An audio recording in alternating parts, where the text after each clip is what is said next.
Press the Lord.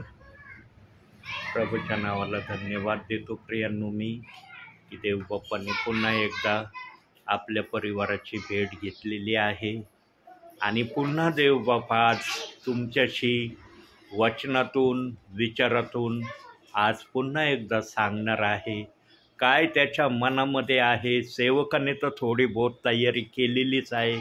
सेवक बिना तयारीचा कधी येतच नाही प्रार्थनेला. जेव्हापासून देवबाप्पाने मला सांगितलं की तुला काही ना काही तयारी करणं गरजेचं आहे तेव्हापासून तर मी तयारी केल्याशिवाय राहत नाही. पण इतकी तयारी करत नाही मी की मला बोलताना ते आठवणार नाही किंवा देवबाप ते सांगण्याची मला आठवण करून देणार नाही एवढी मी तयारी करत नाही. पण थोडी बहुत का होईना मी तयारी करतो. 30% धरून चालूया की मी तयारी करतो. देवबाप्पाला आपल्या इच्छेवर बाकीची तयारी मी प्रभूवर सोपवतो की प्रभू तुला जसं आपल्या विश्वासणाऱ्याला देणं आवडेल तसं तू करत राहा. म्हणून भक्तीची सुरुवात आपण प्रार्थनेने करू. सुरुवातीची प्रार्थना करा. पवित्र पवित्र पवित्र साईनाथीश परमेश्वरा, खरोखर तू महान आहेस प्रभू. मान सन्मान गौरव सर्व मी तुला देतो प्रभू. तुला उंचाव. आज या वेळेस पगारे पास्टरांना चांगलं वचन द्यावं व आम्हाला ते वचन पूर्णपणे समजावं. आणि विशेष करून प्रभू जो आमचा बाप्तिस्मा होणार आहे प्रभू तो पगारे पास्टरांना लवकरात लवकर करण्यास सांगावं ही तुझ्या पवित्र गौरवी गोड नावाने मागतो. आमेन. आमेन.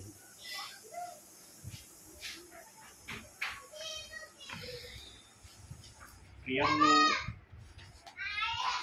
देवाच्या राज्यामध्ये देवाने स्वतः सांगितलेलं आहे आणि येशू ख्रिस्ताच्या मुखातले ते शब्द आहेत.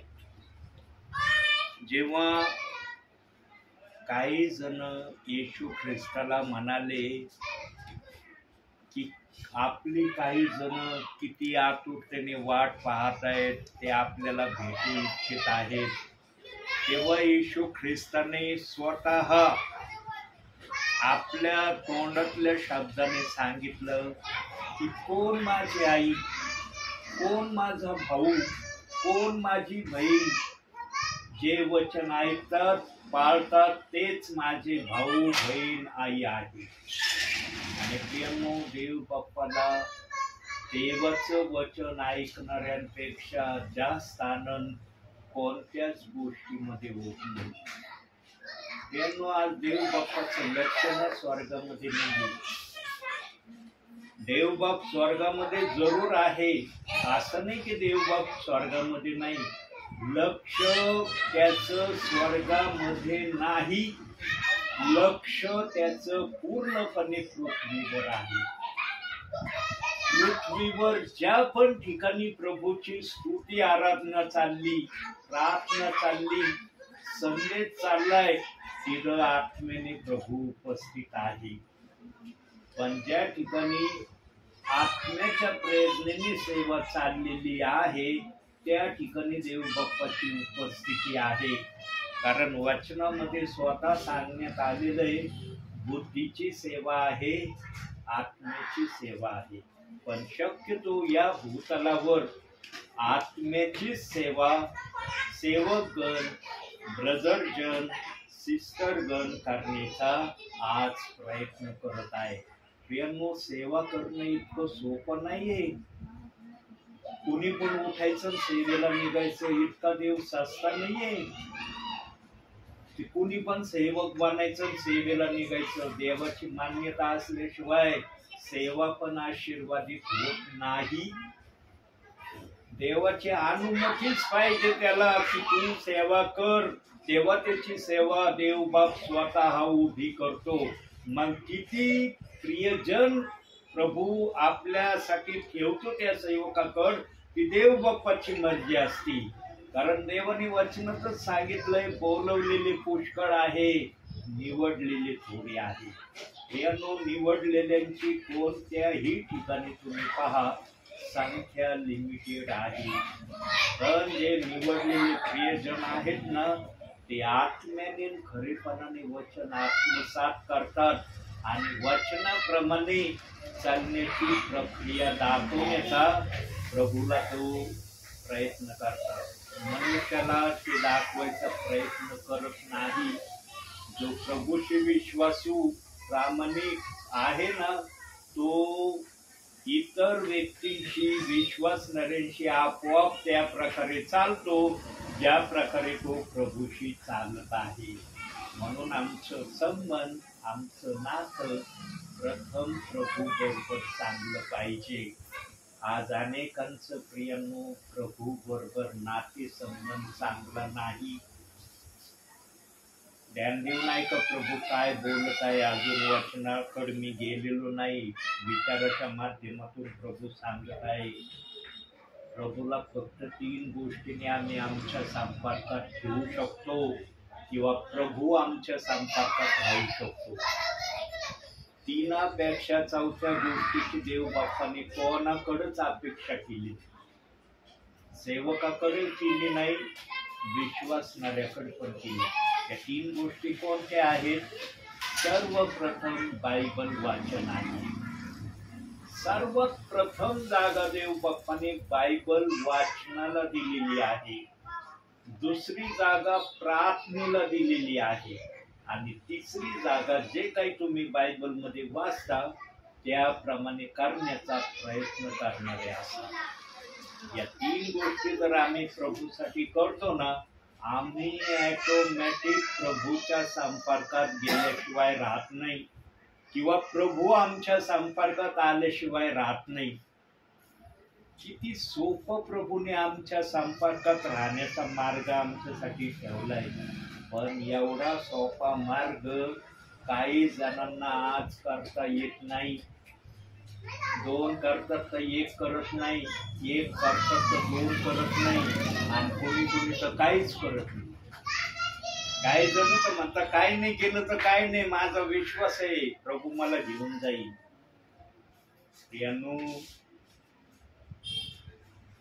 प्रत्येक जण काही वस्तू खरेदी करतो। आता हा मोबाईल संच आहे माझा आहे ना, हा मोबाईल हजारो रुपये या मोबाईलला मी खर्च केले। त्यासाठी खर्च केले याचा मला उपयोग व्हावा, याचा फायदा मला व्हावा म्हणून मी हजारो रुपये दिले। जर मला कळलं असतं की मोबाईल घेतल्यावर मला त्याच्यातून काहीच फायदा नाही, त्याचा काहीच मला उपयोग नाही, खरेदी केला असता का मोबाईल? मी हजारो रुपये दिले असते का मोबाईलसाठी? नसते। आम्ही जर एखादी साधारण वस्तू खरेदी करण्या अगोदर विचार करतो की त्या वस्तूपासून मला काय फायदा होणार आहे। देव बाप्पाने जर आपले लोक आपल्या राज्यात घेतले तर असेच घेतले का? असेच घेतले? प्रभूच्या मनात आलं घेतलं, मी करू ना करू देवाला काय वाटत नाही अशा अनुषंगाने प्रभूने आम्हाला आपल्या राज्यात घेतलंय। त्याने पण आशेने आम्हाला आपल्या राज्यात घेतलंय आणि त्याची आशा आम्ही समजून घ्यावी म्हणून पवित्र शास्त्र आम्हाला दिले। पवित्र शास्त्रात बघा तुम्हाला सगळ्या माझ्या इच्छा सगळं काही तुम्हाला मिळेल, जे तुमच्या ध्याना मनात नसेल ते तुम्हाला पवित्र शास्त्रात माझ्या विषयी पाहायला मिळेल। पण आम्ही पवित्र शास्त्र ध्यान देऊन वाचलं पाहिजे। सगळ्या गोष्टीकडे दुर्लक्ष करा, पवित्र शास्त्राकडे कधीही दुर्लक्ष करण्याची कधीच अपेक्षा करू नका। आणि प्रियांनो एक गोष्ट ध्यानामध्ये ठाम बसवा, सेवा फक्त सेवकाला दिली, आम्हाला काही नाही दिला असं कधी मनात आणू नका। तुम्हाला पण सेवा करण्याची संधी आहे, तुम्ही प्रभूच्या संपर्कात राहता हीच तुमची सेवा आहे प्रभू बरोबर। काही जणांना वाटतं पाळताना बस यांना सेवा आहे, आम्हाला काही नाही। तुम्हाला जे तुम्ही बायबल वाचता प्रार्थना करता हे काय तुमचं आहे का नाही? सेवा प्रभूसाठीच करता ना तुम्ही। सेवकगण प्रचाराला जातात कोणासाठी जातात?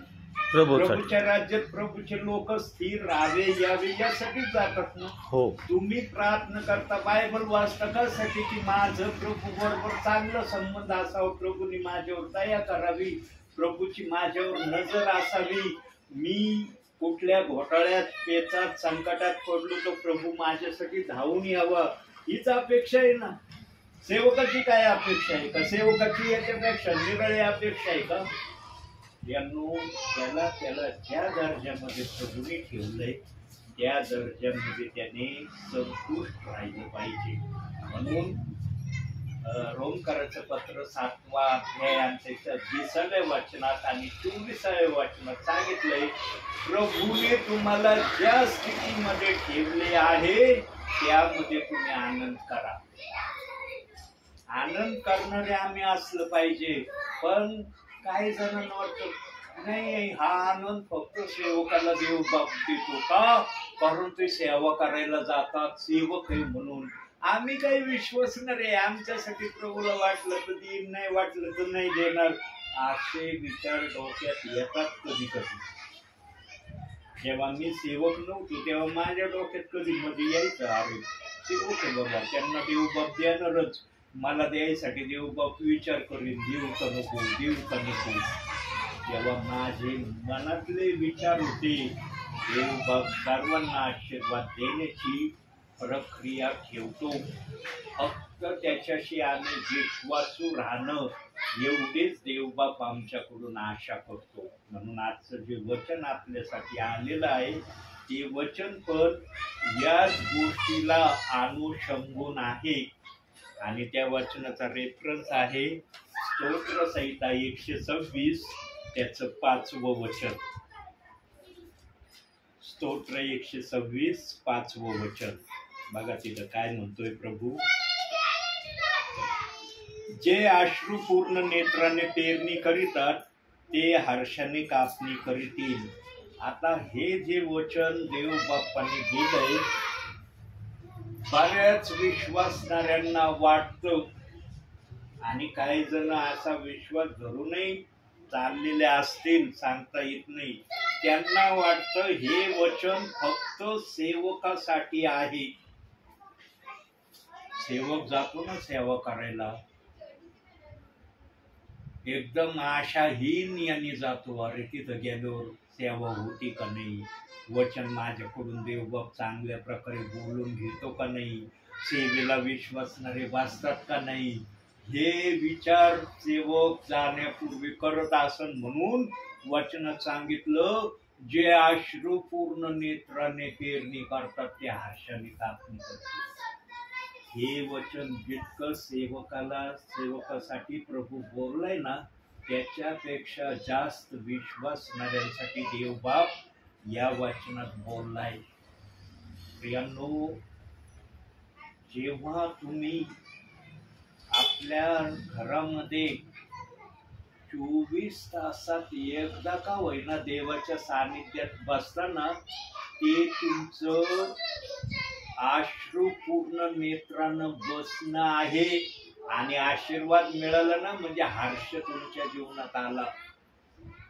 त्याची दुसरी बाजू, सेवक अपेक्षेने सेवेला जातो आणि देव बाप्पांनी सेवेमध्ये जर त्याला विश्वासणारे दिले, परिवार दिले, ते विश्वासणारे जर प्रभूशी प्रामाणिक राहणारे, प्रभूशी एकनिष्ठेने चालणारे असले, तर त्याच्यासाठी पण देव बाप्पाने विधान केलंय की तो अश्रुपूर्ण नेत्रांनी गेला, पण हर्षाने तुला जी लोक मिळाली ती तुझी कापणी आहे, ते तुझे आशीर्वाद आहे.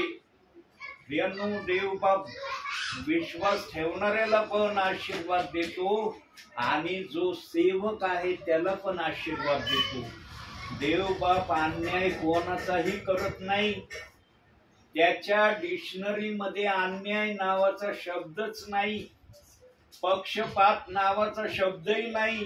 तो सर्वांवर ज्याच्या त्याच्या इच्छेप्रमाणे, ज्याच्या त्याच्या सेवेप्रमाणे आशीर्वाद दिल्याशिवाय राहत नाही.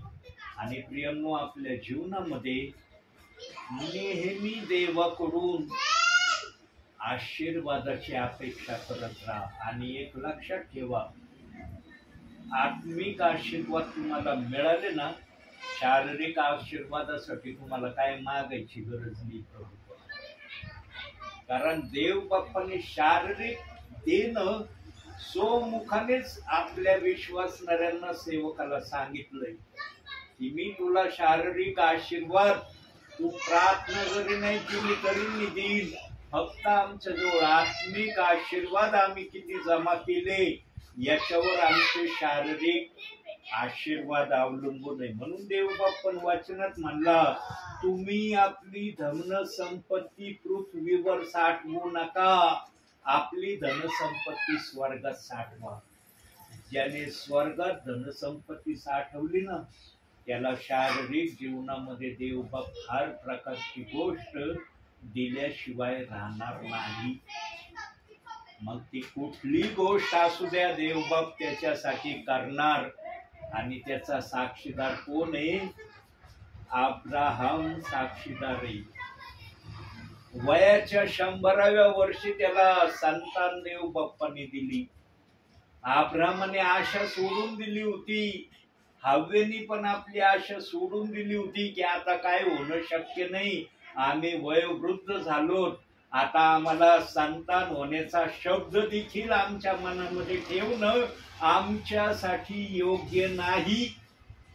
आणि जेव्हा त्या उभयतांनी असा विचार आपल्या मनामध्ये आणायला सुरुवात केली असेल, तेव्हा देवदूताला प्रभूने पाठवलं आणि देवदूत म्हणला, सारा तुला मूल होणार आहे, तू आनंदी मुलाची माता होणार आहे. पण सारा म्हणले, आता मी वयोवृद्ध झाले, मला कस काय हे शक्य होईल? दरवाजाच्या माग हसली ती. देवदूतांनी पाहिलं, देवदूत म्हणला, सारा तू का हसली? ती म्हणली, नाही मी नाही हसली. तेव्हा देवदूताने त्या होणाऱ्या मुलाचं नाव देखील सांगितलं सारेला. जो मुलगा तुला होणार आहे त्याचं नाव तू इसहाक ठेव. आणि इसहाक या शब्दाचा अर्थ आहे हसणे. यानो देवबाप जे पण दूतांना सांगायला सांगतो तसंच होतं, झालं तसं. जेव्हा यांना संतान झाले त्यांनी इसहाकच नाव ठेवलं आपल्या मुलाचं. आणि त्या मुलाद्वारे मग पुढची उत्पत्ती आम्ही पाहत आहोत. प्रियांनो, इतका मोठा साक्षीदार देव बाप्पाने ठेवलाय की तो आपल्या विश्वासणाऱ्यांची इच्छा पूर्ण करणारा आहे. तुमचं वय जरी गेलेलं असलं तरी देवबाप तुमच्यासाठी आशीर्वाद ठेवण्याचे त्याच्यामध्ये कुवत आहे, हे प्रभू दाखवित आहे. आमचं विश्वासू राहणं प्रभूच्या दृष्टीने चांगलं असलं पाहिजे. इथं देवबाप येतो, कशाला येतो? कशाला येतो देवबाप? आशीर्वाद द्यायला, तुमची तयारी करण्यासाठी येतो, तुम्हाला तयार करण्यासाठी येतो, ताजा मान्ना देऊन तुमच्या हृदयाला आत्म्याला आनंदित करण्यासाठी येतो. सगळे काम सोडून बसलात ना तुम्ही इथं? बसलात का नाही? तुम्हाला जर म्हणलं असतं काय काम नाही तर नुसतं असं बसून राहा, बसले असते का? बसले असते. कशाला बसून राहायचं? त्याला काहीतरी करू, जे आपल्याला वाटत ते करू. पण इथं शांत रीतांनी देवबाप्पाचं वचन ऐकतात का नाही? देवबाप्पाच्या मनाला किती प्रसन्नता वाटत असेल या गोष्टींनी. तुमचं बसणं पण व्यर्थ नाही प्रियांनो, तुमच्या बसण्यापासून आशीर्वाद तुमच्यासाठी आहे. म्हणून तुम्ही जे बसलात आणि जर वचन लक्ष देऊन ऐकतात तसं करण्याची जर देवबाप्पाला तयारी दाखवलं तर देवबाप प्रसन्न होईल का नाराज होईल? प्रसन्न होईल ना. जीवनामध्ये देवाला प्रसन्न ठेवण्याचा नेहमी प्रयत्न करा. जो देवाला प्रसन्न करण्यासाठी आपलं सर्वस्वी पणाला लावतो ना, त्याच्यासारखा आशीर्वादित या भूतालावर कोणीच नाहीये. म्हणून अश्रुपूर्ण नेत्राने पेरणी करण्यासाठी दोन गोष्टी विश्वासणाऱ्यामध्ये, सेवकामध्ये असणं गरजेचं आहे.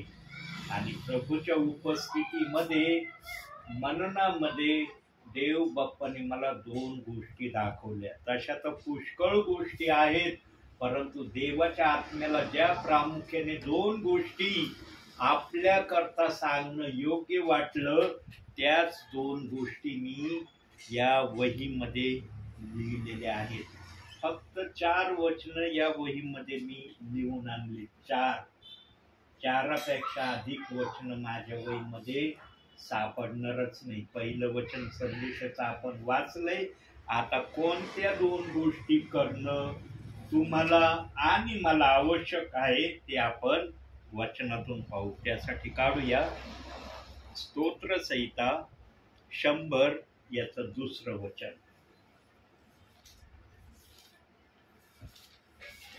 स्तोत्रसंहिता 100 त्याचं दुसरं वचन.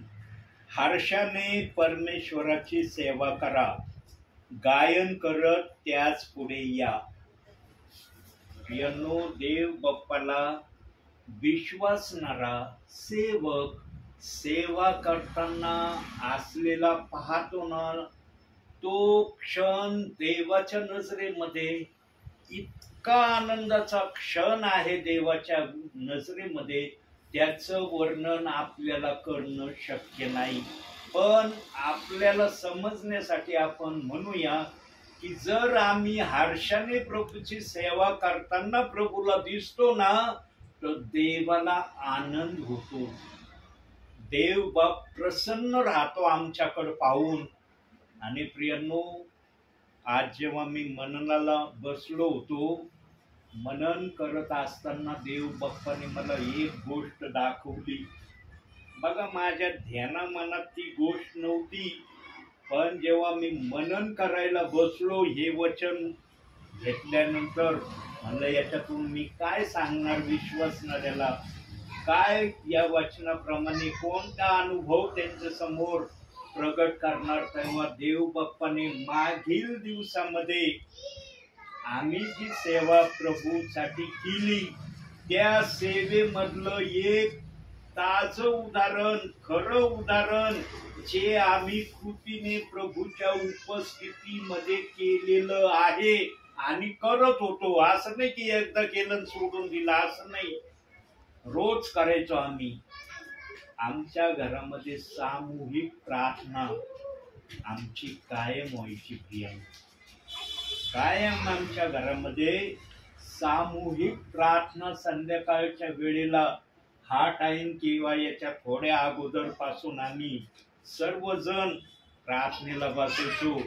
जेवण प्रार्थना झाल्यानंतर स्वयंपाकाची तयारी आमच्या घरामध्ये असायची. घरातले म्हणायचे पहिली प्रार्थना, नंतर आपण स्वयंपाक करू. स्वयंपाकाला किती वेळ लागतो? 8, 8:30 पर्यंत आम्ही 5:30ला प्रार्थनेला बसलो, तर 8:30 पर्यंत आमची प्रार्थना आम्ही समाप्त करण्याचा प्रयत्न करायचो. आणि तेव्हा विशेष करून मी सेवक नव्हतो. जसा आज सेवक आहे तसा मला सेवकाचा दर्जा नव्हतो, पण तुमच्यासारखा विश्वासू मी होतो. आणि घरातल्यांना मी सांगायचो आपल्याला प्रार्थनेला बसणं गरजेचं आहे. आणि घरातले पण ऐकायचे की आपण खरंच देव बाप्पाची प्रार्थना करणं गरजेचं आहे. सुरुवातीला ना सर्वजण हर्षाने, आनंदाने, उत्साहाने देवाचं गौरव करण्यासाठी तयार होतात. पण जसजसे दिवस प्रभूमध्ये लोटत जातात ना, तसं प्रभूवरचं जे काही प्रेम असतं, जे काही प्रभूवरचं करुणा असतं, याच्यामध्ये कुठंतरी दुरावा यायला सुरुवात होती. यांनो, दुरावा कधीही परिवारामध्ये प्रभूविषयी तर आणू नये. इतर गोष्टीविषयी आला ना तर हरकत नाही, पण प्रभूच्या गोष्टीविषयीचा दुरावा कधीच आमच्या परिवारामध्ये आम्ही येऊ दिला नाही पाहिजे. आणि तो दुष्ट सैतान कशाही प्रकारे फक्त विश्वासी देवाच्या सानिध्यापासून कसे दूर होतील, कसे दूर जातील याचा तो प्रयत्न करतो. आणि जे कमजोर विश्वासी असतात त्यांच्यावर घाला घातल्याशिवाय तो राहत नाही. म्हणून ज्यांचा विश्वास कमजोर आहे त्यांनी प्रभूच्या चर्चशी नेहमी संलग्न राहिलं पाहिजे. चर्चच्या गतिविधीपासून विश्वासणाऱ्याने कधीही दुरावा आणला नाही पाहिजे. जे सेवक सांगतात त्याप्रमाणे विश्वासणाऱ्याने केलं ना, त्यांच्यामध्ये देवाचं कार्य वाढतं राहतं. आणि आम्ही त्या समयामध्ये रेग्युलर चर्चला जाणारे होतो. संध्याकाळचे आम्ही प्रार्थनेला बसायचो तर आम्ही गीत गायचो. माझा आवाज चांगला असल्यामुळं मी गीत गायचो. आम्ही आमच्या घरामध्ये गीत गायचो. आणि आम्ही आर्मीला खेटून जमीन घेतलेली आहे, तिथं बांधकाम केलेलं आहे. 1987 सालाची ही घटना सांगते. 87 सालाची. रेग्युलर आम्ही प्रार्थना करायचो, गाणे म्हणायचो. तर आमच्या गाण्याच्या आवाजाने एक नेपाळी परिवार होता आर्मीमध्ये, ते कुक म्हणून कामाला होते. आमच्या घरापासून साधारणतः हे दुकान आहे ना, तुम्ही सामान आणायला जातात, इतक्या अंतरावर ते राहत होते ना आम्ही इथं राहत होतो. आम्ही गाणे गायला सुरुवात केली. आम्ही सर्वच जण गाणे गायचो प्रभूचे. आम्ही गीत सुरू केले ना, त्यांना त्या गीताने इतका आनंद व्हायचा, इतका हर्ष यायचा. म्हणायचे काय हे गाणे गातात. कधी हिंदी गायचो, कधी मराठी गीत गायचो आम्ही. ते जेव्हा पण आमची प्रार्थना सुरू व्हायची संध्याकाळची, त्यांना माहीत पडायचं की कोणत्या टायमाला यांच्या गाण्याचा आवाज सुरू होतो. त्या टायमिंगच्या आतमध्ये त्या आपल्या घरामध्ये सगळेजण तयारीने बसायचे की आता आम्हाला तो आवाज येईल गाण्यांचा. आणि आम्ही रेग्युलर प्रार्थना करणारे होतो त्या समयात. प्रियांनो, त्या परिवाराला राहवलं नाही एक दिवशी. आणि ज्या वेळेस आम्ही हे गीत गायला लागलो एका दिवशी, तेव्हा त्यांच्या घरातले काही प्रियजन आमच्या इकडे आले. आम्ही त्यांना ओळखत होतो की हे आता आर्मीमध्ये कामाला असल्यामुळं आम्हाला माहित होतं कोण कशात कामाला आहे, काम काय करतं. ते आले तर आम्हाला आश्चर्य वाटलं. अरे, नेपाळी समाजाचे प्रियजन आमच्या घरामध्ये आले कशाला. मनात वाटलं की काहीतरी यांना विचारायचं असं म्हणून आले. पण ते आले ना, आम्ही जिथं बसलो होतो रिकामी जागा तिथं येऊन बसले. आणि फक्त इशाऱ्यात म्हणे तुमचं जे चाललंय चालू द्या. मग आम्ही त्यांना पाहिल्यावर आणखीच आम्हाला गीत गाण्याचा उत्साह आला. जिथं 4 गाणे गायचो तिथं 6 गाणे आम्ही गायले. कारण त्यांना गाण्याच्या आवाजामुळं ते येऊन बसले. आम्हाला कळलं, कारण आमचा आवाज त्यांच्यापर्यंत गेला म्हणून ते आले. आवाज नसता गेला कशाला आले असते आमच्या घरात. आम्ही 2 गीतं वाढीव गायले. आणि प्रार्थनेनंतर ते म्हणले, आणि भाई साहब तुम्हारा रोज हम ये आवाज सुनते हैं ना, कभी तुम मराठी गाते हो, कभी हिंदी गाते हो गीत, जो तुम्हारे प्रभु के गाते हो, तुम गीत गाने लगे ना, हमारे मन में कुछ तभी होना शुरू हो जाता है. हमारा मन इतना आनंदी, इतना प्रसन्न होता है ना वो सुनकर. हमें ऐसा लगता है क्या करना और क्या नहीं करना हमें समझ में नहीं आता. पर आज हमसे रहा नहीं गया, हम आज आपके घर में आ गए. इतका मला आनंद झाला. म्हणलं देव बाप्पा, आम्ही गीत आमच्या घरात गातो, पण आमच्या गीतांचा आवाज कोणाच्या तरी हृदयाला आशीर्वाद देण्यासाठी जातो. प्रियांनो, हे अगदी मी खरं सांगतोय. बायबल माझ्या जवळ आहे, हे खोटं सांगत नाही. एक नेपाळी परिवार प्रभूच्या राज्यामध्ये केवळ गीत ऐकण्याच्या द्वारे आला. आणि ते म्हणाले आम्हाला, इसका क्या क्या करना पड़ता है हमको बताओ, हम सब करेंगे. त्यांना सांगितलं, म्हणजे प्रभु यीशु पर विश्वास रखना जरूरी है, तुमको हिंदी बाइबल में दूंगा. मग त्यांना मी हिंदी नवीन करार सुरुवातीला दिला. नंतर त्यांना पूर्ण बायबल. जेव्हा त्यांचा विश्वास मजबूत झाला ते चर्चला रेग्युलर येणारे झाले आमच्या बरोबर, तेव्हा त्यांना हिंदी बायबल पण देण्यात आला. आणि तो परिवार जोपर्यंत इथं होता, आमच्या इथं राहत होता आमच्या एरियात, तोपर्यंत तो परिवार प्रभू मध्येच चालला आणि प्रभूच्याच गोष्टी संपूर्ण परिवाराने केल्या. इतके देव बाप्पाने त्यांना आशीर्वाद दिले प्रियांनो. ते म्हणे हमको मालूम नहीं था यीशु मसीह इतनी आशीष देने वाला प्रभू है. त्यांनी चर्च मध्ये साक्ष दिल्या. दोन मुलींनी एक मुलगा होता त्यांना. त्या 2 मुलींनी आणि मुलाने NTPHच्या चर्च मध्ये साक्ष दिलेले आहेत.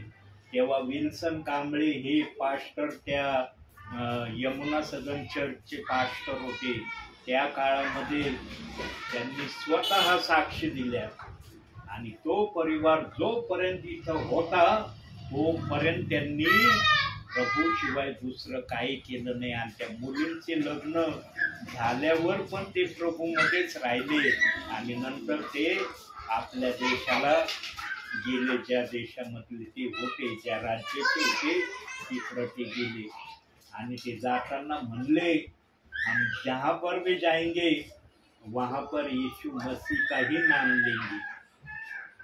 यांनो, आम्ही जर प्रभू साठी सामूहिकरित्या घरामध्ये बसतो, गीत गातो, तर ते गीत गाणं कोणासाठी आशीर्वादाचं कारण होतं. आणि इथं सांगितलंय पण या 100 स्तोत्र आणि दुसऱ्या वचनात खालच्या भागामध्ये, गायन करीत त्याच पुढे या. तुमच्या गायनाच्या द्वारे कोणीतरी देवबाप आशीर्वादित करील. एक परिवार आशीर्वादित झाला प्रियांनो. आणि तो परिवार जोपर्यंत महाराष्ट्रात होता तोपर्यंत तो परिवार प्रभूमध्येच राहिला. त्यांनी सगळं काही प्रभूचं केलं. बाप्तिस्मा तलक त्या परिवारांनी घेतला प्रियांनो. बाप्तिस्मेपासून पण तो परिवार माघार त्यांनी घेतली नाही. पण त्यावेळेला मी पिता पुत्र पवित्र आत्म्याची सेवा करणारा होतो, म्हणजे त्या सेवेमध्ये चालणारा होतो. मी स्वतः सेवक नव्हतो, पण त्या विश्वासामध्ये पाळकांच्या अधीनमध्ये आम्ही चालायचो. आम्ही नेहमी पाळकांचा आदर केला प्रिय. ते जे काय आम्हाला सांगायचे, पाळक पण आमच्या घरी यायचे प्रेयरला. ते आम्हाला हाऊस प्रेयर मध्ये जे सांगायचे ना, 100 30% तर करण्याची आम्ही तयारी दाखवायचो. कमीत कमी 100 पैकी 100 कोणालाच करता येत नाही, पण 30% का होईना आम्ही करण्याचा प्रयत्न करायचो. आणि जेव्हा सेवकांना कळायचं, अरे हे थोडे बहुत का प्रभूच्या गोष्टी करणारे आहेत, मग सेवक पण आमच्या घरी आठवड्याच्या आठवड्याला प्रेयरला यायचे आणि आम्हाला प्रभूमध्ये वाढवायचे. मी प्रभूमध्ये वाढण्यासाठी फार कष्ट घेतले प्रियांनो. आणि मनापासून मी प्रभूच्या सानिध्यामध्ये बसण्याची प्रत्येक वेळेला आशा ठेवली. म्हणून देवबाप्पाने आज मला सेवक बनवलंय. उतर वयामध्ये देवबाप माझ्याकडून सेवा करून घेतोय. प्रियांनो, मी नेहमी सांगतो, अगोदर करावं लागतं, तेव्हा देवबाप जे आम्ही केलंय ना त्याचं आम्हाला उत्तर देतो.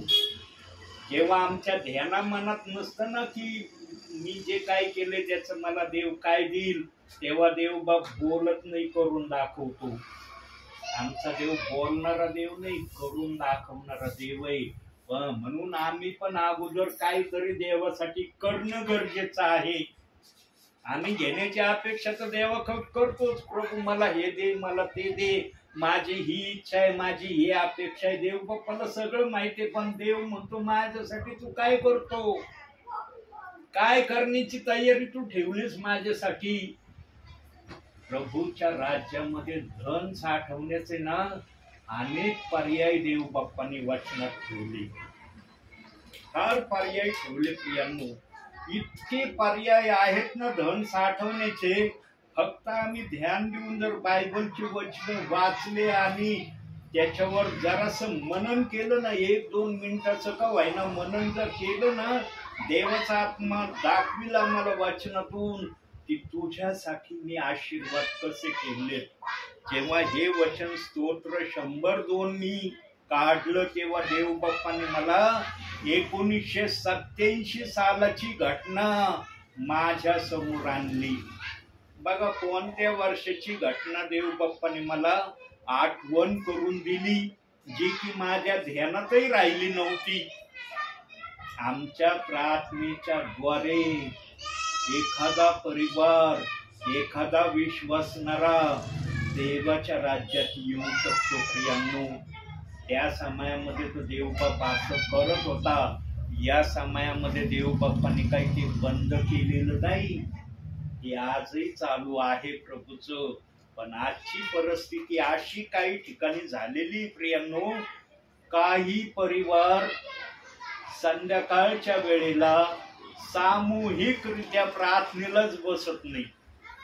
काही परिवार बर का, सर्व नाही, काही जणांची प्रीती, ज्यांची प्रीती प्रभूवरून थंड व्हायला लागली ना, तेच प्रियजन सामूहिकरित्या संध्याकाळच्या प्रार्थनेला बसत नाही.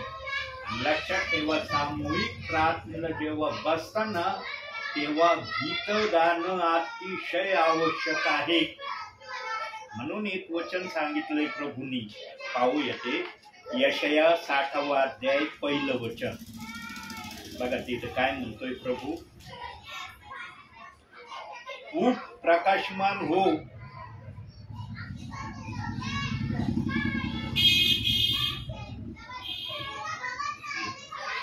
आपला कंठ वर उंच करा, अशा स्वरूपाचं ते वचन आहे. यशया 60 मध्ये आहे का 61 मध्ये आहे माहित नाही, पण यशयामध्ये तो शब्द दिलेला आहे.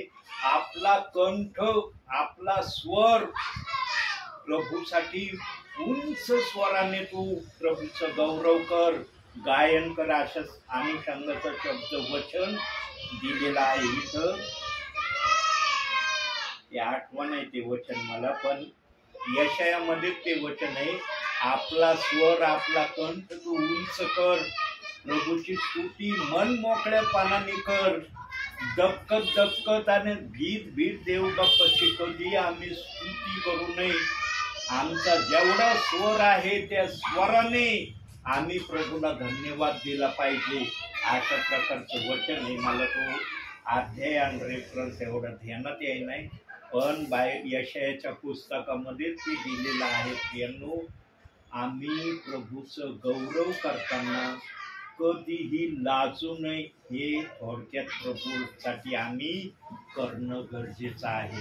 दुसरी गोष्ट पाहूया आपण, अश्रुपूर्ण नेत्राने पेरणी करणाऱ्यासाठी 1 पेत्र 4 अध्याय 14 वचन. पाहूया तिथं काय देव बाप्पाने दुसरा शब्द ठेवलाय.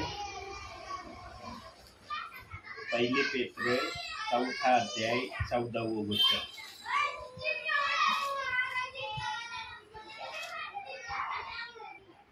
ख्रिस्ताच्या नावामुळे तुमची निंदा होत असल्यास तुम्ही धन्य आहात, कारण गौरवाचा आत्मा म्हणजे देवाचा आत्मा तुम्हावर येऊन राहिला आहे. प्रियांनो, देव बाप्पाने धन्य शब्द बायबलमध्ये का ठेवला? वेगवेगळ्या माध्यमामधून देव बाप्पाने धन्यतेचा शब्द बायबलमध्ये ठेवण्याची प्रभूला का आवश्यकता पडली? काय कारण आहे धन्य शब्द प्रभूला बायबलमध्ये ठेवण्याची इच्छा झाली? आणि धन्य हा शब्द एकाच प्रकारचा नाहीये.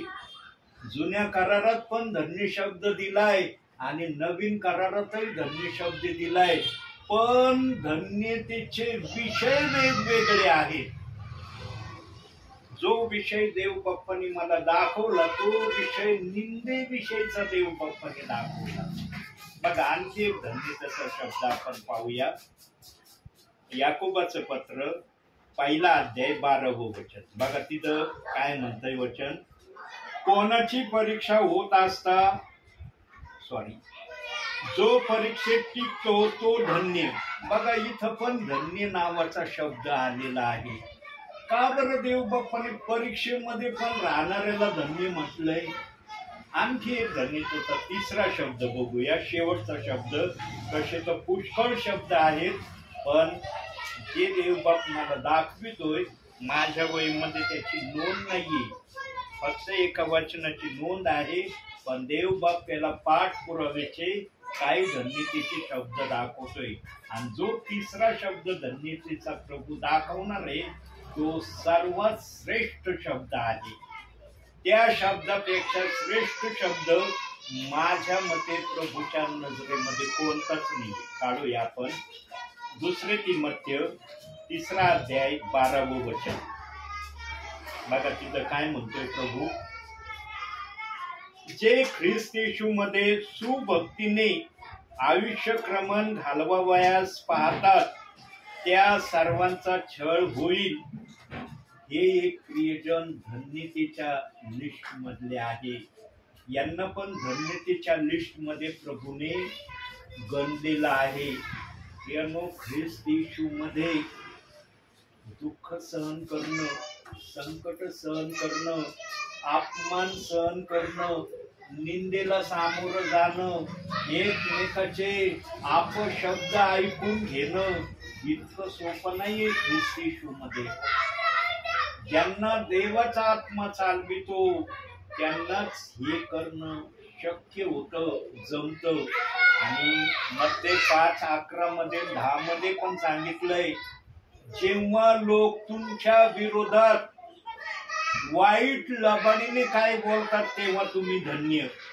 मत्तेच्या 5व्या अध्यायाच्या 10 आणि 11 वचनामध्ये पण दोन्ही वचनामध्ये धन्य या शब्दाने त्याही ठिकाणी देवबाप्पाने जे त्या प्रकारे सहन करण्याच्या क्रिया करतात त्यांच्यासाठी धन्य हा शब्द वापरलाय. आणि धन्य शब्दाचा अर्थ आहे तुम्ही आशीर्वादित आहात. धन्य या शब्दाचा अर्थ काय आहे? तुम्ही आशीर्वादित आहात. सांगा, तुम्ही प्रभूमध्ये आलात, प्रभूवर विश्वास ठेवलाय, आशीर्वादासाठी ठेवलाय ना? हो. ठेवलाय का नाही? हो. तुम्हाला म्हणता येतं का राजरोसपणे, प्रभू मी विश्वास ठेवलाय पण मला तुझ्याकडून आशीर्वादाची मुळीच गरज नाही, मी आशीर्वादासाठी तुझ्याकडे आलोच नाही, मी फक्त आलो तुझ्याकडं, बिना आशीर्वाद घेता मी तुझ्यामध्ये राहायची माझी इच्छा आहे. जे तुम्हाला प्रभू सांगत आहे मला पण येतं का म्हणता येईल, जे तुम्हाला मी सांगितलं ते मला पण आशीर्वादाचीच गरज आहे. आशीर्वाद हा आमचा केंद्रबिंदू आहे. प्रभू मध्ये राहण्यामधला हर विश्वासणाऱ्याचा केंद्रबिंदू प्रभूकडून आशीर्वाद घेणं आहे. कोणताच विश्वासणारा, कोणताच सेवक हे उद्गार काढू शकत नाही मला प्रभूकडून आशीर्वाद नको आहे. आणि कोणी पण अशी प्रार्थना पण करत नाही, प्रभू मला तुझ्याकडून आशीर्वाद नको आहे. ऐकली का कोणाची प्रार्थना आतापर्यंत? कोणी करणार पण नाही. आणि म्हणून देव बाप्पाने आम्हाला धन्य या शब्दाला वेगवेगळ्या माध्यमातून बायबलमध्ये ठेवण्यात आलंय. निरनिराळ्या गोष्टींमध्ये देव बाप्पाने धन्य हा शब्द ठेवलाय. आणि एक धन्य शब्द येशू ख्रिस्त आपल्या सेवा कार्यामध्ये प्रामुख्याने बोलला. जे देवाचं वचन ऐकतात, जे पाळतात ते धन्य. आणि तेच माझी आई, तेच माझे भाऊ आणि तेच माझी बहीण आहे असा शब्द स्वतः येशू ख्रिस्त आपल्या सेवा कार्यामध्ये बोलला. निरनिराळ्या प्रकारे प्रियांनो धन्य हा शब्द देव बाप्पाने ठेवलेला आहे. प्रियांनो निंदा सहन करत असताना इतकं सोपं नसतं बरं का. बोलणं फार सोपं आहे, किती सोप्या रीतीने मी पण बोलत आहे. प्रियांनो बायबल मध्ये मागच्या संदेशात तुम्ही स्टेफनाचं सांगितलं की स्टेफनाला दगड मार होत असताना त्याने हसत हसत प्रभू करता आपला प्राण दिला. आणि जे त्याला मारित होते त्यांच्या क्षमेसाठी देव बाप्पाकडे त्याने विनवणी केली. यांचे पाप यांच्याकडून मोजू नको असे शब्द स्टेफन प्रभूशी बोलला. यांनो, मार खात असताना एखाद्याच्या क्षमेसाठी बोलणं इतकं सोपं नाहीये. आज बघा, आम्हाला कुणी जर एखादा वाकडा शब्द किंवा घालून पाडून शब्द बोलला, आम्हाला ताबडतोब कळतो. आम्ही त्यावेळेला राहतो का शांत? आमची होती का कॅपॅसिटी सहन करण्याची? काही जण प्रत्युत्तर देण्याची लगेच तयारी करतात. कधीही ख्रिस्ती जीवनामध्ये प्रत्युत्तर देण्याची तयारी ठेवू नका प्रियांनो. तुम्ही प्रभूसाठी जे सहन करताल ते तुमच्यासाठी तुमच्या जीवनाच्या पुस्तकामध्ये लिहिलं जात आहे. याने माझ्यासाठी असं सहन केलं. आम्ही नाही लिहून ठेवीत, पण प्रभू लिहून ठेवतो का? कारण ज्या गोष्टी आम्ही पृथ्वीवर प्रभूसाठी सहन केल्या त्याचा लेखाजोखा आम्हाला तिथं प्रभू सर्व गोष्टी देणार आहे. म्हणून होईल तितकं ख्रिस्ती जीवनामध्ये सहन करण्याचा प्रयत्न करा.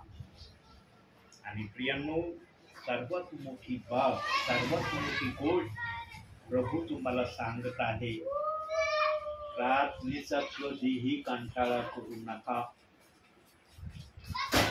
तुमच्या मनामध्ये जर प्रार्थनेविषयी देव बाप्पाने विचार दिला ना, समजून घ्यायचं ही प्रभूची इच्छा आहे की मी प्रार्थनेला बसावं. सगळे काम सोडून द्या. 5 मिनिटाचा का वेळ होईना प्रभूसाठी प्रार्थनेला द्या. तुम्ही बसले ना प्रार्थनेला, देवाचा आत्मा जोपर्यंत तुम्हाला चालवायची त्याची इच्छा आहे त्या वेळेपर्यंत तुम्ही प्रार्थनेत असलेले स्वतः अनुभवता. पण हा आवाज किंवा हा विचार तुमच्या मनात येणं गरजेचं आहे. आणि हे विचार जर आला ना, समजून घ्यायचं प्रभू माझ्या बरोबर आहे, प्रभू माझ्याशी बोलतो. मला देव बाप्पाने दाखवलं, जा बाळा तिकडं, म्हणून मी आलो. पण थोडासा उशिरा आलो का? कारण तुमचं पाणी सुटलेलं असेल असा मी डोक्यात विचार घेतला. म्हणलं नको बहिणींना डिस्टर्ब करायला. अरे पाळक साहेब आले, आता पाणी बंद करा, चला बसा प्रार्थनेला. म्हणलं बहिणींना निवांत पाणी भरू द्या, मग आपण जाऊया. सेवक पण सर्व गोष्टीचा विचार करूनच सेवेला येण्याची तयारी करतो. सेवकाला पण कळतं की बहिणींना ते करणं गरजेचं आहे. पृथ्वीवर आम्ही जे काही करतो ना, शारीरिक किंवा आत्मिक, गरजेचं आहे म्हणूनच करतो. गरजेचं नसल्यावर कोण करीन? कोणाला वेळ आहे त्याच्यासाठी वेळ द्यायला? आवश्यक गोष्टीला आम्ही सर्वात पहिली जागा देतो. पण जीवनामध्ये देवाच्या प्रार्थनेला सर्वप्रथम स्थान द्या प्रिय. आणि सेवक पण जो आत्मेने येणारा आहे ना, तो पण तुम्हाला सर्वप्रथम देवाच्या सानिध्यात बसण्यासाठी वेळ मोकळीकता मिळेल त्याच वेळेला प्रभू सेवकाला पाठवेल. सेवकाला उठून सुटून कोणत्या वेळेला नाही पाठवणार. म्हणून मी विचार केला, म्हणलं नाही, बहिणी पाणी भरत असतील, आपण थोडा उशिरा जाऊया, म्हणजे बहिणी पण रिलॅक्स होतील आणि त्यांना पण वचन ऐकायला मिळेल. देवाच्या दासाची एकच अपेक्षा असते की ज्या पण परिवारामध्ये सेवक जातो ना, सर्वांनी देवाचं वचन ऐकावं. देवाच्या आत्मेला पसंत नाही एकाने ऐकायचं एकाने नाही ऐकायचं. देव बाप कधी याच्यामध्ये खुश नाही होत. त्याला सर्वांना आशीर्वाद देण्याची अपेक्षा तो करतो. म्हणून आम्ही प्रार्थनेला आमच्या जीवनामध्ये सर्वात पहिली जागा दिली ना प्रियांनो. आमच्या जीवनातल्या कितीही कठीणातल्या कठीण गोष्टी असल्या ना, देवबाप त्या आसानीने पूर्ण करीन आमच्यासाठी. अनुभव घेऊन बघा तुम्ही. त्याच्यासाठी विश्वासू राहणं, प्रामाणिक राहणं, सरळतेने चालणं आणि देवाला आवडणाऱ्या गोष्टी करणं, ह्या त्यामध्ये गोष्टी सम्मिलित आहे. आम्ही जर या प्रक्रियेने देवबाप्पामध्ये चाललो ना, आम्हाला तकलीफीची फारशी अडचण देवबाप आमच्यासाठी उभी होऊ देणार नाही. आणि जर उभी राहिली तर त्याचा मार्ग पण प्रभू काढील. माझ्या या विश्वासणाऱ्याला, सेवकाला यातून कसं सुखरूपपणे बाहेर काढायचं. प्रियांनो, जेवढी आम्ही आमची काळजी घेऊ शकत नाही ना, त्याच्या काही गुन्ह्यांमध्ये देवबाप आमची काळजी घेतो. पण आम्हाला ते कळत का नाही? कारण आम्ही वचनामध्ये राहत नाही, म्हणून आम्हाला कधी कधी कळत नाही. देवबाप आमची इतकी काळजी घेतो ना प्रियांनो. म्हणून देवबाप्पाने जखरेच्या पुस्तकात 2 अध्याय 8व्या वचनात म्हटलंय, जो कुणी तुझ्या अंगाला किंवा शर्टाला स्पर्श करील त्याने तुझ्या अंगाला किंवा शर्टाला स्पर्श केला नाही, परमेश्वराच्या बुबळाला त्यांनी स्पर्श केलाय. असं वचन जखरेच्या अध्यायामध्ये दिलंय प्रभूंनी. बघूया आपण ते वचन. देवबाप्पांनी तो शब्द मला आठवून दिलाय, तर तो शब्द काढूया. 2 अध्याय 8वं वचन जखऱ्या.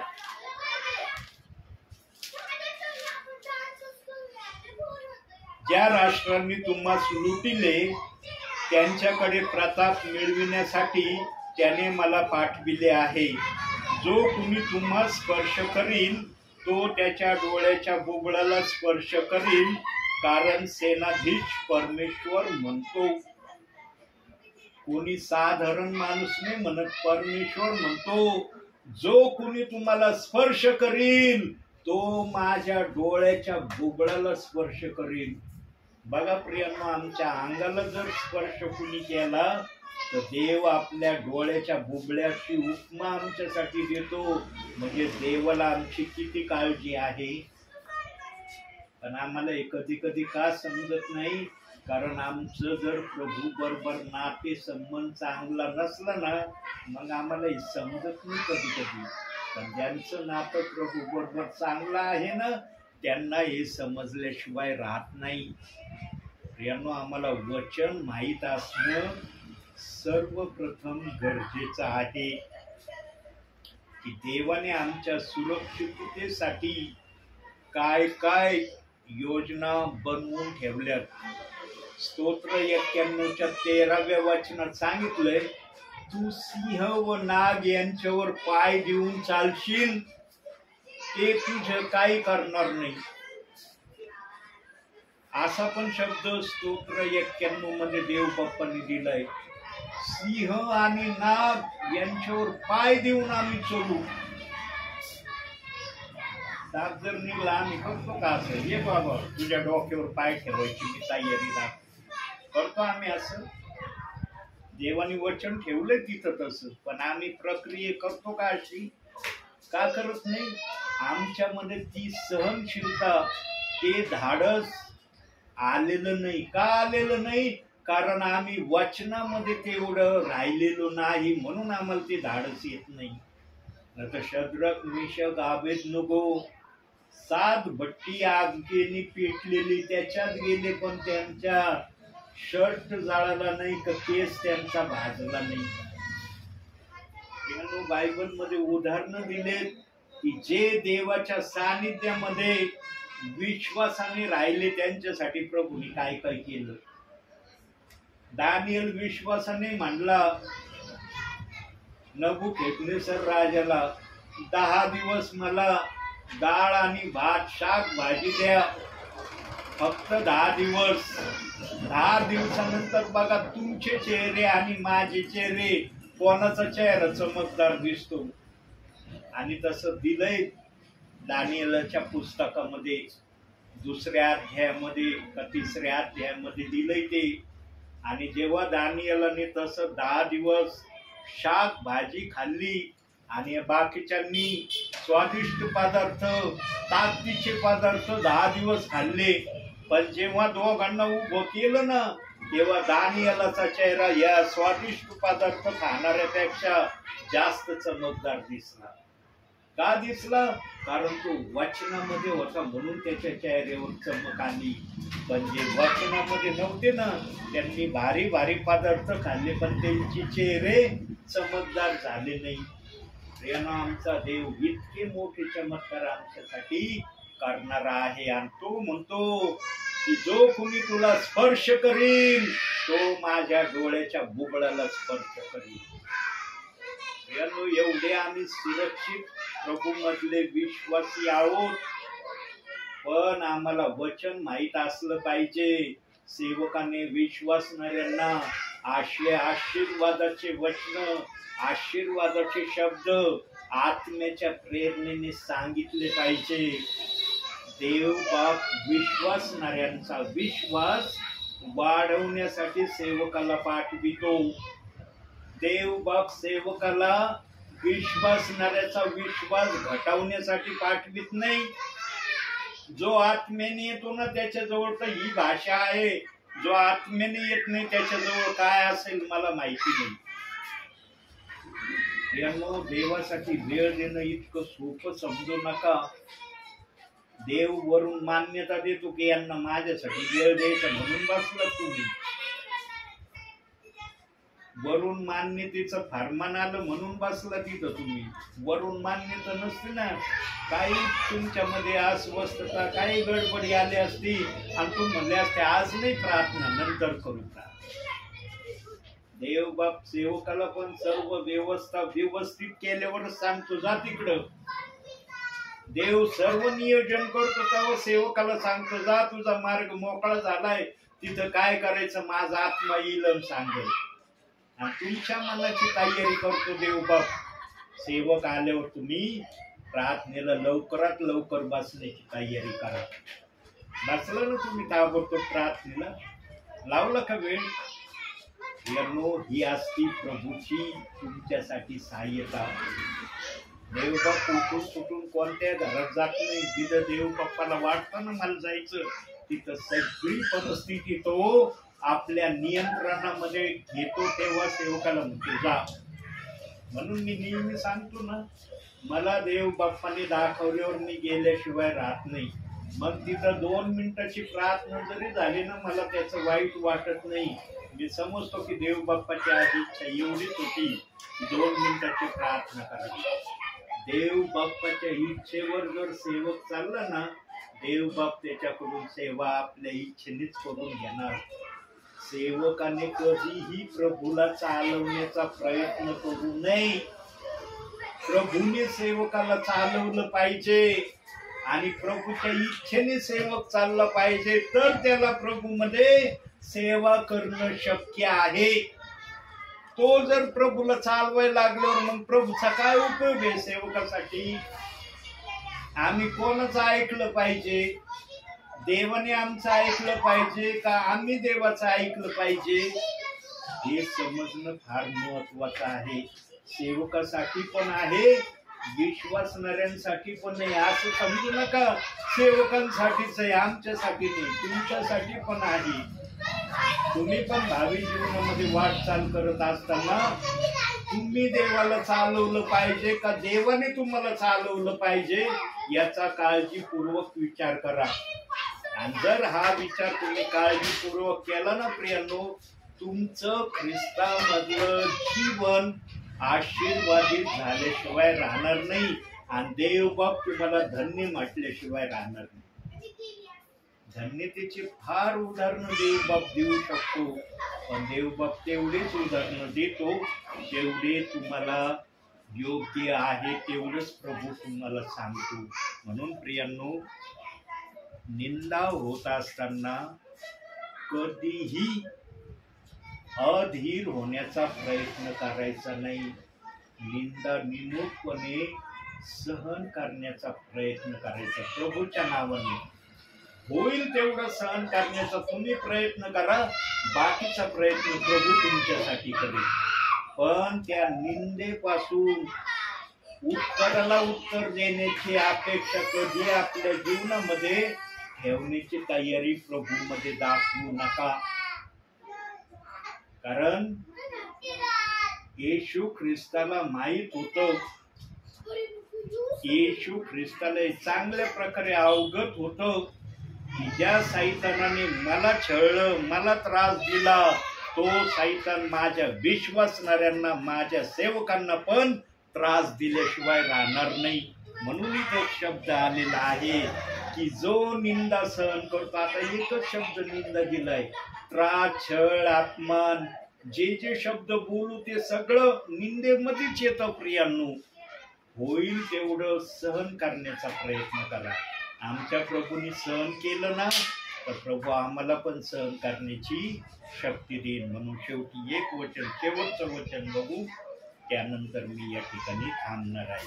स्तोत्र संहिताच काढूया. त्यासाठी 40वा अध्याय, पहिलं वचन, शेवटचं वचन. मी धीर धरून परमेश्वराची वाट पाहिली, तेव्हा त्यांनी मजकडे वळून माझा धावा ऐकला. जीवनामध्ये जर तुम्हाला वाटत असेल ना की देवाने माझ्याकडे लक्ष द्यावं, देवाने माझं ऐकावं, देवाने माझे काम करावे, देवाने मला भरपुरीने आशीर्वादित करावं, या चांगल्या ज्या अपेक्षा तुमच्या मनामध्ये आहेत ना, याच्यासाठी फक्त एक गोष्ट जीवनात करणं देवाने आवश्यक सांगितले. काय? धीर धरणं. हर गोष्टीचा धीर धरा प्रियांनो. अधीर कधी व्हायचं नाही. चुकपुक एखादी बाब आली लगेच अधीर होऊन नाही जायचं, अरे नाही नाही नाही आता काय होणं शक्य नाही. देव बाप हर गोष्ट शक्य करायला समर्थ आहे. प्रियांनो, मागील दिवसात पण देवाचा आत्मा बोलला, आज परत देवाचा आत्मा या वचनाला अनुसरून तुमच्याशी बोलत आहे. देव बाप तुमची इच्छा कधीही भंग करणार नाही. काळ्या दगडावरची पांढरी देश आहे तुमच्यासाठी, पण देव आपल्या समयामध्ये आपली इच्छा पूर्ण करेल.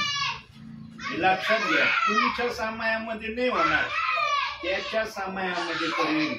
आणि या पृथ्वीवरून देवबाप तुम्हाला निराशेमध्ये कधी आपल्या दरबारात घेणार नाही. तुमची इच्छा पूर्ण झालेली तुम्ही स्वतः अनुभवताल. हे प्रभूचे शब्द आहेत, माझे शब्द नाही. करणारा प्रभू आहे, मी नाही. मी काही नाही करू शकत, प्रभू सगळं काही करणारा आहे. आणि तो प्रभू सांगतोय तुमची इच्छा भंग होणार नाही, तुमची इच्छा पूर्ण होईलच. पण एक खबरदारी तुम्ही पण घेणं गरजेचं आहे. जर प्रभू ठाम बोलायला समर्थ आहे तर प्रभू तुम्हाला ठाम सांगायला पण समर्थ आहे. काय करणं तुमच्यासाठी गरजेचं आहे? जे प्रभूला आवडतं, ज्यामध्ये प्रभूची मान्यता आहे, ज्या गोष्टीला देव बाप्पांनी मान्यता दिली, त्याच गोष्टी तुमच्या जीवनात तुम्ही केल्या पाहिजे. ज्या गोष्टी देव बाप्पाला कदापि मान्य होत नाही, देव बाप ज्या गोष्टींनी नाराज होतो, त्या गोष्टी कधी जीवनामध्ये करण्याचा प्रयत्न करू नका. हे बघा प्रियांनो, कोणाला जरी कोणाचं जीवन चरित्र पूर्णपणे माहित नसलं ना, हरकत नाही. देव बाप्पाला प्रत्येकाचं जीवन चरित्र माहित आहे. याचं जीवन चरित्र चांगलं आहे का वाईट आहे का कोणत्या पद्धतीचं आहे आम्हाला सांगता येणार नाही कोणाचं जीवन चरित्र. पण देवाला माझं जीवन चरित्र माहित आहे, तुमचं जीवन चरित्र माहित आहे. आमचं जीवन चरित्र आम्ही चांगलं ठेवण्याचा प्रयत्न केला पाहिजे.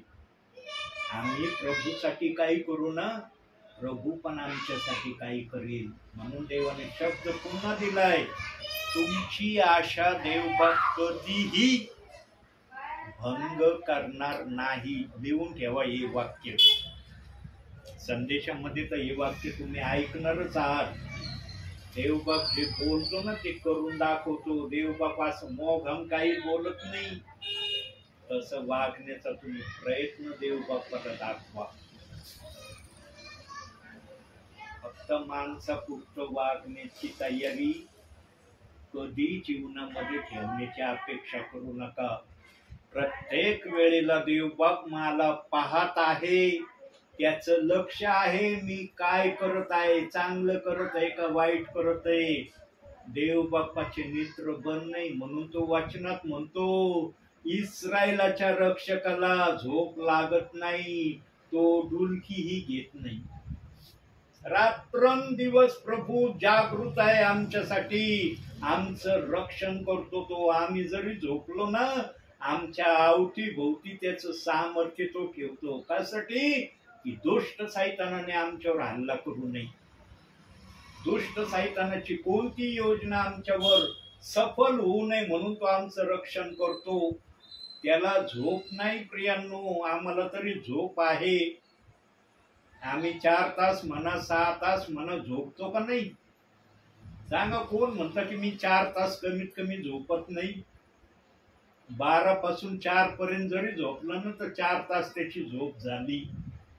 पण आमचा देव 4 तास का एक सेकंदही झोपत नाही. इतकी त्याला आमची काळजी आहे. आणि जो आमची काळजी घेणारा देव आहे तो आम्हाला सांगत आहे, जीवनामध्ये धीर धर, अधीर जीवन जगू नको. कधी तुझं मन असं तुला म्हणू देऊ नको, अरे माझं हे काम कोणी करू शकत नाही. कोणाला जरी तुमचं काम करता आलं नाही, देवाला तुमचं काम करता येतं आणि तो करणार तुमच्यासाठी. फक्त तुम्ही तसे विश्वासू आहात का? धीर धरून देव बाप्पाची तुम्ही वाट पाहता का? याची अपेक्षा तो करतो. आणि मग त्याने वचनातच सांगितलंय, मी तुझा धावा ऐकेल, तुझ्या धावेकड मी लक्ष देईन. लक्ष देणार नाही तर तसं करीन ज्याच्यासाठी तू माझ्याकड धावा करत आहे. देव बाप्पाने वचनातच सांगितलंय. परत वाचतो ते वचन.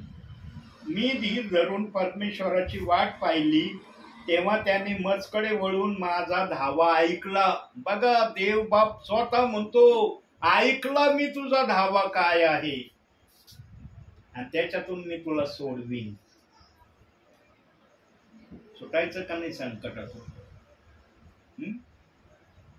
जी आशा आहे त्या आशेला पूर्ण होण्याची अपेक्षा आहे ना.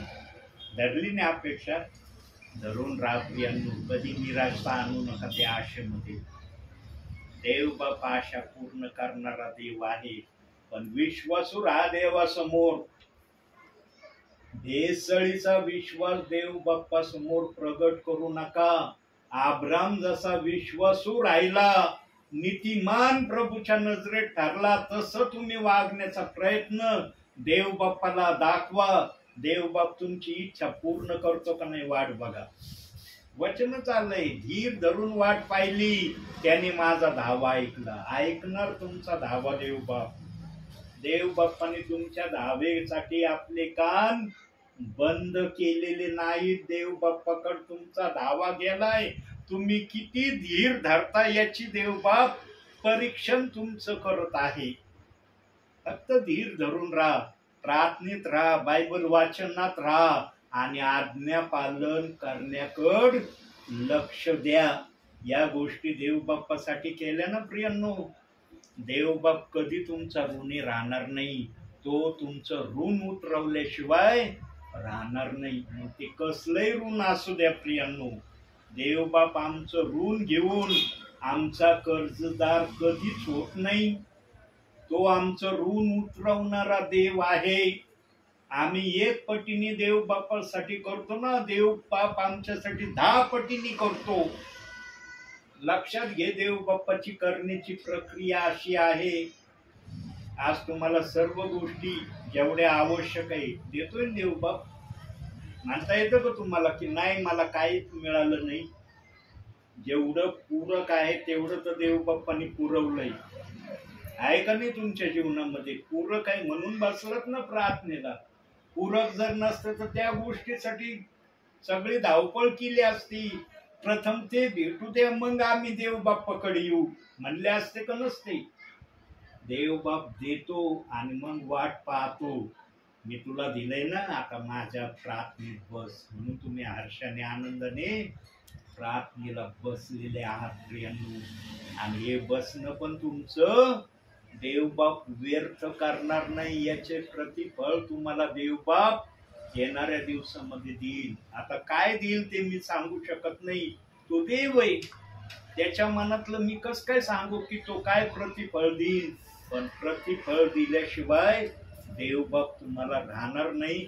हा मी ठाम शब्द प्रभूच्या नावाने तुम्हाला सांगत आहे. म्हणून आजच्या या छोट्याशा संदेशातून देवबाप तुम्हाला आणि मला भरपूर आणि भरपूर आशीर्वाद देव. आमेन. बंद नका करू, डोळे बंद करा.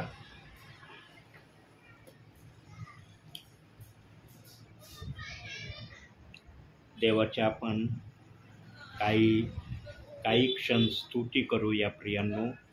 आपलं मुख उघडून देव बाप्पाची स्तुती करा. धन्यवाद द्या प्रभूला. Hallelujah, hallelujah. Praise the Lord, praise the Lord. Glory Jesus, glory Jesus. Thank you master, thank you master. Gracious father, gracious father. Wonderful Jesus. Hallelujah, hallelujah, hallelujah. Thank you Lord, thank you Jesus. Glory master, glory Jesus. देव बाप्पा, आम्ही तुला धन्यवाद देतो, तुला उंचावितो, तुला गौरवितो, तुझी स्तुती करतो, तुझे आभार मानतो माझ्या बापा. आमच्या जीवनामध्ये तुझं अस्तित्व तू ठेवलेलं आहे. तू आमच्या बरोबर आहे याची आम्हाला पूर्णपणे तू खात्री दिलेली आहे. तुझ्या या सर्व उपकारासाठी आम्ही तुला गौरव देतो, तुझे आभार आणि उपकार मानतो माझ्या बापा. Hallelujah. Praise the Lord, praise the Lord. दिल की गहराई से स्तुति करूं, आराधना करूं, तन से और मन से पूरी शक्ति से तुझसे मैं प्रेम करूं. दिल की गहराई से स्तुति करूं, आराधना करूं,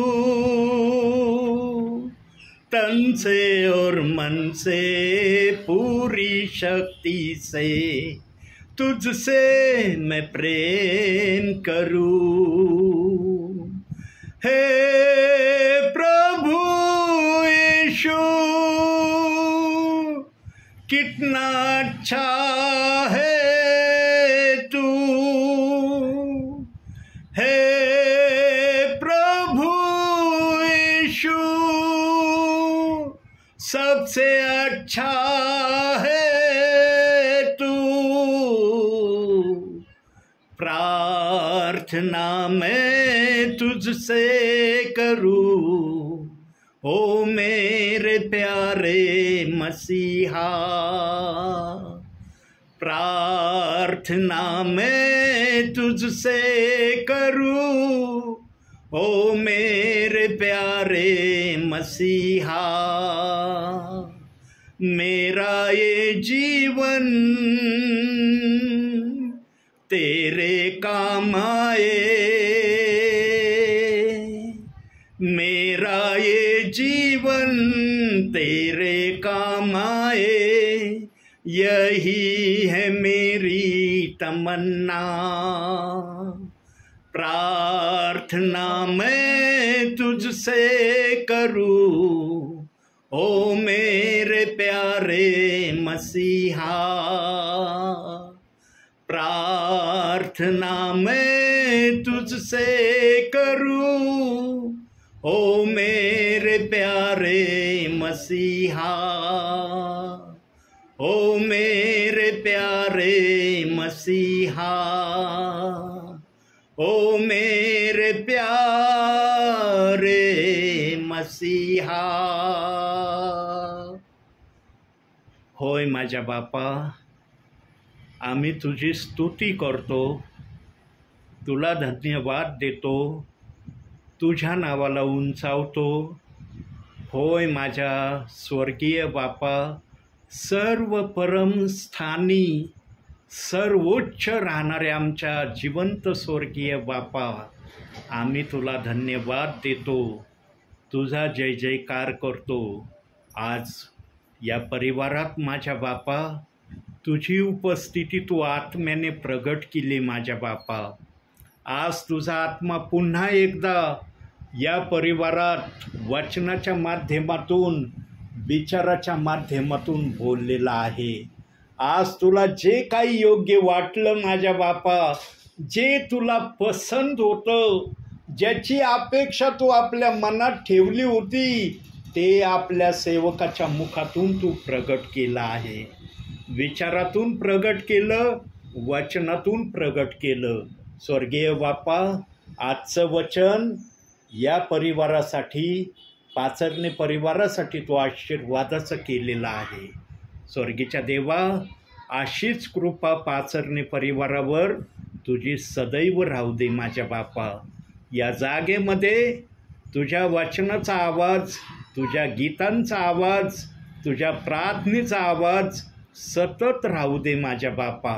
आणि जेवढे प्रियजन या परिवारात आहेत माझ्या बापा, जे समजदार आहेत, त्यांना वचन वाचण्यासाठी तू सहाय्यता कर. वचनासाठी त्यांना तू वेळ दे माझ्या बापा. जरी त्यांना वाचता चांगलं येत नसेल माझ्या बापा, तुझा आत्मा चांगलं वाचण्याचं सामर्थ्य देऊ शकतो. तुझ्या आत्म्याला सर्व काही करणं शक्य आहे. ज्यांना लिहिता वाचता येत नाही त्यांना तू वाचायला लावणारा देव आहे माझ्या बापा. तुला कोणतीही गोष्ट असंभव, अशक्य नाही आहे माझ्या बापा. प्रार्थना करतो माझ्या बापा, तुझे आशीर्वाद या परिवारामध्ये तू सतत ठेवावे. आणि पुन्हा एकदा स्वर्गीच्या देवा, तुला दास सेवक या नातेने मी पुन्हा प्रार्थना करतो. स्वर्गीय बापा, सगळे अधिकार, सगळे चमत्कार तू आपल्या हातात ठेवलेले आहे. मनुष्याला फक्त मागण्याचा अधिकार तू दिलेला आहे. स्वर्गीय बापा, मी माझ्यासाठी काही मागत नाही माझ्या बापा. पाचरणे परिवारासाठी तुझ्याकडं मध्यस्थी करतो, प्रार्थना करतो, विनंती करतो. या परिवाराची सर्वात मोठी इच्छा या विश्वासणाऱ्यांनी तुला वारंवार सांगितलेली आहे. आजही ते सांगत असतील असा मी विश्वास ठेवतो माझ्या बापा. स्वर्गीय बापा, या परिवाराची जी सर्वात मोठी इच्छा आहे, ती इच्छा यांची तू पूर्ण कर. स्वर्गीय बापा, तुला कोणतंही काम करणं अवघड नाही, अशक्य नाही. तू काहीही करू शकतो, तुला काहीही करता येतं. स्वर्गीच्या बापा, या परिवारांना, या प्रियजनांना तू निराश करू नको अशी मी तुला विनंती करतो. यांची शेवटची इच्छा मी पण सांगितलेली आहे. हे प्रियजन तर तुला सांगतच असतील माझ्या बापा. एकदा तरी यांची विनंती होय म्हणून मान्यता तू दे माझ्या बापा. धूपासारखी यांची विनंती तुझ्या चरणासमोर आलेलीच आहे, गेलेलीच आहे. फक्त होय या शब्दाने तू मान्यता दे, म्हणजे ती त्यांची आशा पूर्ण झाल्याशिवाय राहणार नाही. स्वर्गीच्या देवा, हे प्रियजन फार आशेने तुझ्याकडं पाहत आहेत माझ्या बापा. यांची आशा तुझ्याकडं लागलेली आहे आणि तू यांना कदापिही निराश करणार नाही असा मी पूर्ण विश्वास ठेवतो माझ्या बापा. येणाऱ्या दिवसामध्ये पाचरणे परिवारासाठी तू काहीतरी कर माझ्या बापा, अशी मी तुला पुन्हा एकदा विनंती करतो माझ्या बापा. सेवकाला फक्त मागण्याचा अधिकार तू दिलेला आहे. सेवकाजवळ जर ते सामर्थ्य तू ठेवलं असतं ना, त्या सामर्थ्याचा मी कधीच उपयोग करून मोकळा झालो असतो. पण सर्व सामर्थ्य तू आपल्या हातात ठेवलेलं आहे. आम्हाला फक्त मागा म्हणजे मिळेल हा आशेचा शब्द तू दिलेला आहे. आणि त्या शब्दाला अनुषंगून मी तुला विनंती करतो, पाचरणे परिवारात तू आपली दया आणि कृपा प्रगट कर आणि यांना आशीर्वादित करशील असा मी विश्वास ठेवतो माझ्या बापा. प्रभूची शांती या जागेत राहू दे माझ्या बापा. या घरातल्या तेला मिठा पिठाला आणि सर्व वस्तूंना तू आशीर्वाद दे माझ्या बापा. या घराच्या सभोवती तुझे दूत यांच्या रक्षणासाठी सदैव तू उभे कर अशी ही प्रार्थना करतो माझ्या बापा. स्वर्गीय बापा, या प्रियजनांसाठी आणखी तुझ्याकडं मध्यस्थी करतो.